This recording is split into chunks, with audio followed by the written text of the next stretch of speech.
शुरू अल्लाह के नाम से जो बड़ा मेहरबान और निहायत रहम वाला है। खुतबा नंबर 147। आने वाले ज़माने के हालात।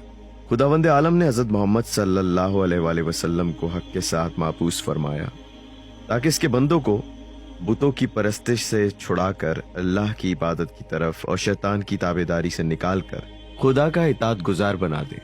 इस कुरान के जरिए जिसे इसने वाज़े और मुहक्कम बनाकर भेजा है ताकि बंदे जाहिल रहने के बाद अपने परवरदिगार को जान लें और इनकार के बाद इकरार कर लें और इसके वजूद का मुनकर होने के बाद इसके वजूद का यकीन कर लें।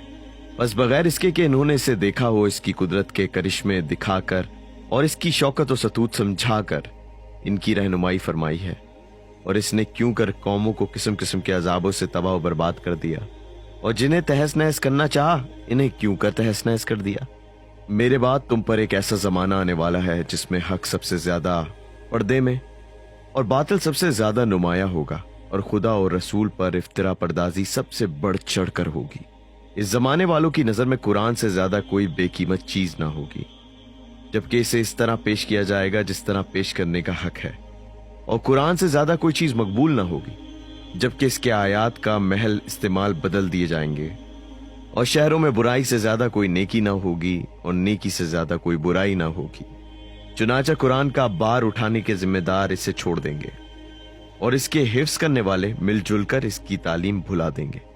बस कुरान और कुरान वाले बेघर और बेदर होंगे और एक ही राह में एक दूसरे के साथी होंगे। इन्हें कोई पनाह देने वाला ना होगा। वो बज़ाहिर तो लोगों में होंगे मगर हकीकत में इनसे अलग, इनके साथ होंगे मगर इनसे बेताल्लुक, इसलिए कि गुमराही हिदायत से मवाफकत नहीं कर सकती। अगरचे एक जगह जमा हो जाएं, लोगों ने तफरीके पर इत्तेफाक कर लिया है और जमात हक से अलग हो गए हैं। गोया कि वो किताब के रहबर हैं, किताब इनकी रहबर नहीं। इनके पास सिर्फ कुरान का नाम रह गया है और महज इसके खुतूत और नकूश को पहचान लेते हैं। और इस आने वाले जमाने से पहले वो दौर होगा कि नेक बंदों को किस्म किस्म की अजियतें पहुंचाएंगे, सच को झूठ का नाम देंगे और अच्छाई पर वो सजाएं देंगे जो बुराई पर देना चाहिए। तुमसे पहले वो लोग गुजरे जो लंबी लंबी उम्मीदें लेकर हलाक हो चुके हैं, मौत से गाफिल रहे। आखिर ऐसी मौत ने इन्हें आकर पकड़ लिया जिसने इन्हें उज़्र ख्वाही का मौका ही ना दिया। ना तौबा व अनाबत का मौका रहा और ना बाज़गश्त का, बल्कि मुसीबत और सख्ती इसके साथ साथ थी।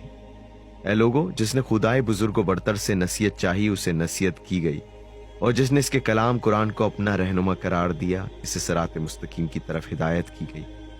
क्योंकि जो खुदा को पहचान ले वो बेखौफ और मुतमईन रहता है, अलबत्ता इसका दुश्मन हिरासा रहता है।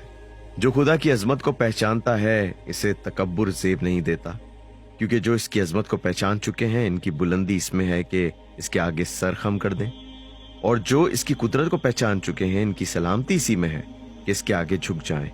इससे इस तरह ना घबरा जाएं जिस तरह सही और सालिम खारिज ज़दा से घबराया जाता है, या जैसे तंगदस्त बीमार से। और जान लो कि तुम हिदायत को उस वक्त तक नहीं पहचान सकोगे जब तक हिदायत से दूर रहने वालों को ना पहचान लोगे, और कुरान के अहद के इस वक्त तक पाबंद ना रह सकोगे जब तक कुरान की कानून शिकनी करने वालों को ना जान लोगे, और इससे इस वक्त तक वाबस्ता नहीं रह सकते जब तक इसे दूर फेंक देने वालों की शनाख्त ना कर लोगे।